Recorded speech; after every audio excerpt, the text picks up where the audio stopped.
Hello, this is Lincoln. This is real.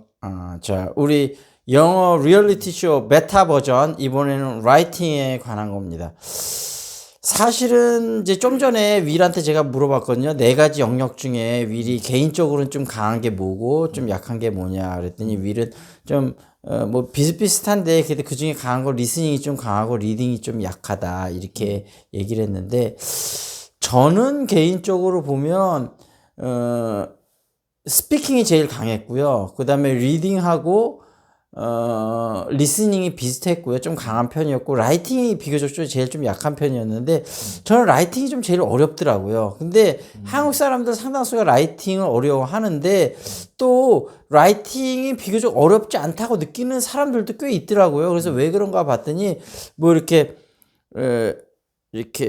뭐 작문 같은 거 학교에서 또 연습을 막 입시 때 그런 걸 또 많이 시키는 세대가 또 있더라고요. 그러니까 한국어로도 이렇게 작문을 많이 해보면 영어로도 그게 언어는 다 통하는 데가 있거든요. 그래서 그래도 윌은 아까 리딩이 제일 약하다고 했던 거 보면 라이팅은 그래도 리딩보다 더 나았었던 거 봐요. 개인적인 그게 경험으로. 없죠. 그러니까 리스닝, 스피킹이랑 라이팅이랑 똑같죠. 그래서 그 개념이 없어요. 그러니까 라이팅도 그냥 스피킹 하듯이 쓰면 되는구나. 뭐 이렇게 생각을 하지. 근데 사실은 라이팅이 네 가지 영역 중에서 평균적으로 볼 때 제일 어려운 건 맞거든요. 근데 제가 호주에 있을 때도 그 이제 ESL 티처들이 얘기하는 거 보면 한국 사람들은 스피킹이 평균적으로 제일 약하다 그래요. 평균적으로 볼 때. 그러니까 한국 사람들이 말을 잘 안 하잖아요. 그래서 이제 저도 호주에서 있을 때 그 유럽 애들이나 이런 애들한테 제일 많이 들었던 말은 너는 한국 사람이 맞냐. 그래서 나 한국 사람 맞다. 왜 그러냐 그랬더니 한국 애들은 말을 않는데 너는 왜 이렇게 말을 많이 하냐. 너는 아무리 봐도 한국 사람이 아닌 것 같다. 이런 얘기를 많이 들었었거든요. 많이 하십니다. 그래요. 근데 어찌됐든 그럼 라이팅은 그러니까 스피킹이랑 라이팅이랑 다른 거죠. 다른데 연관은 돼 있어요. 왜냐하면 스피킹 하는 거를 사실 글로 쓰면 그게 라이팅이 되는 건데, 물론 우리나라도 구어체하고 문어체하고 약간 다르잖아요. 영어도 물론 그런 건 약간 있거든요. 근데 처음에는 그런 거 너무 구애받지 않고, 나중에 이제 아카데믹 에세이라 해서 그런 거 별도로 좀 배우면 되고, 처음에는 그냥 말하는 걸 말하듯이 그냥 쓰면 돼요. 처음에는 일기식으로.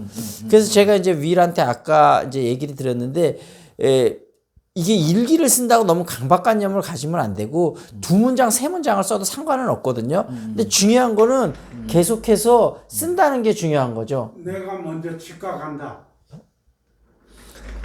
그래서 그래서 먼저 쓴다는 게 중요하고, 그 다음에 무슨 얘기를 하려고 다 까먹었다. 지금 그래서 아까도 제가 이제 강박관념을 갖지 않는 게 리딩에서도 중요하다고 말씀을 드렸잖아요. 라이팅도 마찬가지거든요. 그러니까 내가 저 같으면 예를 들면 테니스를 좋아하니까 저는 테니스에 대한 얘기를 많이 쓸 것 같아요. 그래서 예를 들면 내가 가장 좋아하는 선수는 누구고, 예를 들면 이 사람은 이런 플레이 스타일로 경기를 한다. 막 그런 식으로, 그러니까 내가 좋아하는 걸 쓰면 돼요. 그러니까 윌 같으면 뭐 어린 왕자에서 읽었던 거를 내용을 써도 되고, 아니면은 뭐 지금 편집하거나 뭐 작업하니까 그런 내용을 써도 되고, 아니면 뭐 그냥 신문 보다가 했던 내용을 써도, 하여튼 윌이 가장 부담 없이 하는 거 있잖아요. 그런 내용을 쓰면 되거든요. 그냥 뭐 에세이나 뭐 일기나 다이어리나 그렇죠. 뭐 이러겠네요. 근데 윌은 만약에 쓴다면 어떤 걸 제일 많이 쓸 것 같아요? 가장 편한 건 일기일 것 같고. 근데 그 말씀하신 것처럼 내가 좋아하는 거에다가 그 분야로 들어가면 좀 어렵거든. 아니 근데 그거를 이렇게 생각해야 돼. 처음에는 내 부담감을 갖지 말라는 얘기가 뭐냐면, 요즘은 이제 뭐 구글이나 뭐 파파고 이런 게 잘 돼 있으니까 그 파파고로 쳐가면서 도움을 처음에는 좀 받아도 돼요. 그래요? 그러니까 굳이, 그러니까 아니 근데 처음서부터 파파고를 치지 말고 한 번은 생각은 해보는 거지. 그랬다가 정 생각이 안 나면 파파고의 도움을 받으면서 해도 돼요. 그리고 파파고가 또 다 맞진 않거든요. 좀 어떤 건 어색한 것도 있어요. 그러니까 아까도 내가 그런 얘기 했잖아요. 파파고를 하면서 그러니까 처음엔 본인이 생각하도록 한번 노력을 해보고, 생각이 안 나는 거 파파고의 도움을 받고, 그다음에 도움을 받았는데 내가 뭔가 좀 이건 어색한 것 같아. 그런 건 나한테 갖고 오면 제가 다시 점검을 해드릴 테니까. 어찌됐든 우리가 뭐 다음 주 평일날 여기 인테리어 때문에 하루 더 만날지는 모르지만 숙제는 다음 주 금요일까지 해오면 되거든요. 그래서 지금 뭐 라이팅에 대해서 얘기하지만 어찌됐든 지금 마지막 시간이니까 앞에 거를 좀 정리하자면, 리스닝은 그 이렇게 한 시간씩. 네, 그렇게 하고 그다음에 거기서 나왔던 그러니까 단어를 할 때 좀 써주세요. 이건 리스닝 공부하다 나온 단어다. 뭐 스피킹 아니면 뭐 리딩 공부하다 나온 단어다 써주면 그거의 단어에 대해서 내가 그러니까 꼭 몰라도 되는데 내가 물어는 볼 거예요. 그러면 내가 물어보면 미리 그 뜻을 얘기할 필요 없이 그 문장을 얘기하면 돼요. 그 꼭 같은 문장은 아니어도 되거든요. 비슷한 문장이든 하여튼 그 문장을 얘기하시면 돼요. 그리고 또 뭐가 있지? 미안한데 이 조명을 우리가 샀는데 이걸 안 켜봤는데 조명 한번 잠깐 켜줘 보시겠어요? 한번 조명을 켜면 어느 정도 더 차이가 있는지 한번 보려고요. 예. 차이가 조금 밝은 것 같기는 하네요. 근데 밝기도 밝은데 눈이 엄청 부시네 이거. 뽀샤시하게. 그래서 뭐 조명이 있으면 좋긴 하겠죠. 근데 이게 카메라 샤워라고 그러는데 이게 많이 찍으면 좀 표정도 더 밝아지고 좋아진다고 하더라고요. 예, 그래서 진짜 그렇게 될는지는 모르겠지만 붉게 됐네요. 뭐 빨갛네요. 블러시? 그렇죠. 좋습니다. 그래서 하여튼 이제 리스닝은 그렇게 하시면 되고 그다음에 스피킹은 아까 우리 얘기한 대로 하면서 단어 또 역시 거기 스피킹에서 나온 거 하면 되고 7시에. 예. 그다음에 7시 안 되면 저녁 것도 있으니까 션한테 물어보시고 그다음에 리딩도 그렇게 하면서 모르는 단어 역시 해서 단어를 통해서 제가 체크를 할 거고요.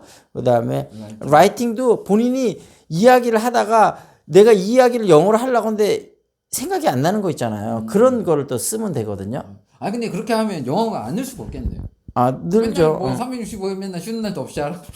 그 대신 그렇게 아까는 내가 그런 얘기 했지만 리스닝은 30분만 집중하면서 듣기 때문에 총 공부하는 시간 한 1시간 조금 넘거든요. 1시간 근데 반이요? 아니 왜냐면 1시간 반은 그냥 막 다른 거 작업하면서 들어도 되니까 좀 영어 공부에 이렇게 몰입해서 투자하는 시간은 그렇다는 거예요. 그러면 근데 사실은 우리가 무엇을 할래도 예를 들면 제가 지금 탁구를 치는데 하루 평균 물론 뭐 못 치는 날도 있고 그렇지만 평균 따지면 하루 뭐 1시간 반, 2시간씩 연습하거든요. 그 정도는 연습해야 늘지 뭐 일주일에 20분, 30분 치면서 늘기를 바랄 수는 없잖아요. 그러니까 모든 게 다 그럴 것 같아요. 맞아. 어느 정도 인풋이 있어야 아웃풋이 있는 거지. 인풋이 없는데 아웃풋이 있을 수는 없잖아요. 근데 그러니까 공부에는 왕도는 없고 지름길은 있다고 생각해요. 그래서 지름길은 제가 안내는 해드리는데 지름길이 있어도 본인이 어느 정도 노력을 해야지 지름길이 있다고 해도 걸어야 지름길이 되는 거지 걷지 않고 가만히 바라보기만 하면 지름길이 아닌 거죠. 그냥 눈에 보이는 길일 뿐인 거죠. 어쨌든 뭐 6개월 후에는 영어 잘해주면 좋죠. 그렇죠. 근데 6개월 동안 어느 정도 열심히 해야 됩니다. 열심히 하지도 않는데 만약에 실력이 는다고 만약에 얘기하는 선생님이 있다면 그 선생님은 아주 못된 선생님입니다. 네.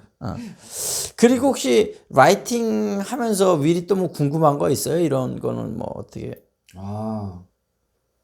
네. 뭐 나중에 뭐 이렇게 궁금한 거는 뭐 그 문법적으로 봤을 때는 관사 같은 것도 어렵고 막 그런 그렇죠. 거 있는데 근데 이제 나중에 그런 부분은 이렇게 생각하시면 좋을 것 같아요.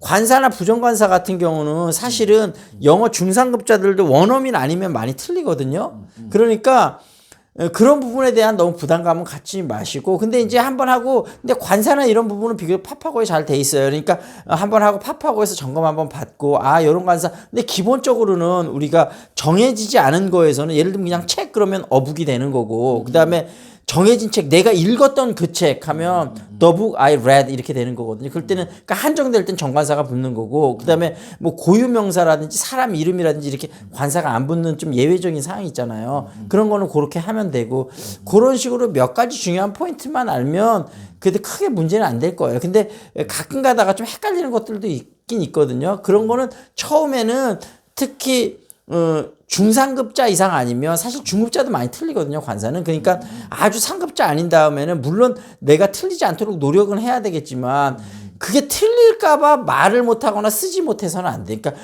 중요한 건 우리가 의사소통인 거지. 예를 들면 관사가 틀려도 의사소통 전달하는데 크게 지장은 없거든요. 그러니까 그건 너무 신경 안 써도 돼요. 그냥 장문 같은 경우에는 내가 틀리더라도 써보고 그렇죠. 뭐 궁금하면 파파거나 뭐 이렇게 문장 찾아갖고 고쳐보라는 거죠. 그렇죠. 그리고 스피킹도 마찬가지로 너무 내가 틀렸다 틀리지 않았다 이걸 너무 걱정할 필요는 없고요. 알겠습니다. 그러면 그거 말고 그냥 라이팅 말고 그냥 영어 공부 전반적인 거에 관해서 혹시 또 궁금한 게 좀 있는 게 있나요? 아니 일단은 먼저 우리 그러니까 이렇게 네 가지 영역을 하게 되는데 그 네 가지 영역을 하면서 특별히 궁금한 건 없죠. 이제 그건 거의 해소됐죠. 어떻게 하면 된다고. 네네네. 근데 막 저번에 말했듯이 가장 중요한 거는 내가 왜 영어를 공부해야 되지? 라는 생각이 좀 들었었는데 저번에 말씀하신 거 듣고 아 그럴 수 있겠구나 싶어가지고 그래서 요즘에도 이제 저도 이제 쌤께서 링컨 쌤께서 그 주식을 강의하셔가지고 주식 강의를 막 보고 있다가 아 이게 미국 경제에 따라서 우리나라 주가가 영향을 많이 받는구나 많이 봤죠. 라는 생각이 들어서 그 외국 뉴스가 이제 주식이 먼저 미국이 먼저 이루어지잖아요. 그러니까 뭐 경제 뉴스라든가 이제 영어로 자유자재로 볼 수 있는 시대가 오면 좀 더 좋겠다라는 좀 생각이 들긴 했어요. 그렇죠. 그리고 우리나라도 사실은 우리 그 딸 그레이스하고 헬렌 얼마 전에 이제 삼성전자가 삼성전자 우선주를 이제 적립식으로 꾸준히 사고 있는데 얘들도 미국 계좌도 같이 열었거든요. 그래서 이제 아마존하고 그 다음에 이제 구글의 모회사인 알파벳하고 이제 앞으로 적립식으로 또 살 거예요. 이제 요즘은 그렇게 많이 사기 때문에 외국 기사들도 좀 받으면 물론 한국어로 번역돼 나오기도 하지만 원문으로 직접 보면 훨씬 더 또 장점이 많죠. 더 빠르기도 하고 좀 더 정확한 정보를 얻을 수도 있고 이제 앞으로는 미국이나 이런 주식에도 우리가 직접 많이 점점 투자하는 시대에 살게 되니까요. 그리고 지금 코로나 때문에 못 하는데 앞으로 여행 가고 그러면 여행 가서도 좀 언어가 되면 좀 자유스럽게 여행할 수 있고 장점이 많이 있죠, 뭐. 예. 알겠습니다. 요 정도로 일단 마치도록 하겠습니다. 오케이. 아, 그리고 여러분 궁금한 게 있으면 댓글로 물어봐 주세요. See you next time. Next time, bye.